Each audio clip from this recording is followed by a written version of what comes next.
বন্ধুরা, এই যে আমার চিকেন ছাঁট আর সঙ্গে ময়দার চকচকে রুটি বানিয়ে নিয়ে চলে এসেছি। ওয়াও, তো এবার আমি ফ্যান্টাস্টিক। কেমন হয়েছে, আর সঙ্গে শসা পেঁয়াজ স্যালাড নিয়ে এসেছি।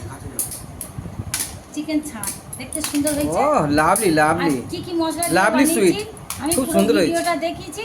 তো এবার আমি খেয়ে বলি কেমন হয়েছে।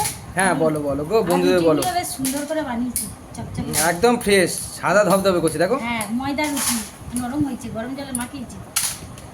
আর সঙ্গে ছাঁট খেতে ভালো লাগে রুটি দিয়ে।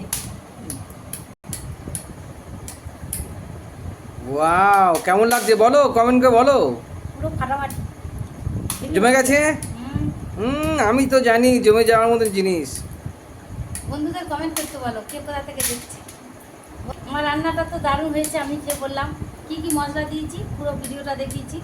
আর নামানোর সময় একটু শাহি গরম মশলা আর একটু কাসুরি মেথি দিয়েছিলাম, ওই জন্য দারুণ একটা সেন্ট হয়েছে। তো ভালো লাগলে লাইক করবেন, কমেন্ট করবেন, এটা বেশি বেশি করে সবার কাছে শেয়ার করবেন। কুকুই সুপ্রিয়া চ্যানেলে সাবস্ক্রাইব করবেন যারা যারা এখনও সাবস্ক্রাইব করেননি। নিত্য নতুন ভিডিও দেখতে গেলে কিন্তু অবশ্যই সাবস্ক্রাইব করবেন, নাহলে ভিডিও দেখতে পাবেন না। তো কে কোথা থেকে দেখছেন তাও কমেন্টে আমার লিখে পাঠাবেন, তাহলে দাদা মানে বন্ধুদের একটা থ্যাঙ্কস জানাতে হবে। তো টেস্টি হয়েছে।